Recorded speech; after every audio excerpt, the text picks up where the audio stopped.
اعوذ باللہ من الشیطان الرجیم بسم اللہ الرحمن الرحیم ومن جاء بالحسنۃ فلہ خیر منها وهم من فزع یومئذ آمنون۔ اللہ سبحانہ و تعالی سورہ نمل میں فرماتے ہیں کہ جو شخص نیکی لے کر آئے گا تو وہ اس سے بہتر بدلہ پائے گا، اور اس دن وہ ہر گھبراہٹ سے امن میں ہوگا۔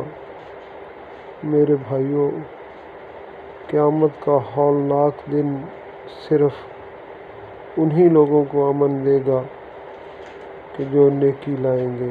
اللہ تعالی ہمیں کامل نیکی کرنے کی توفیق عطا فرمائے، آمین۔ الحمدللہ رب العالمین۔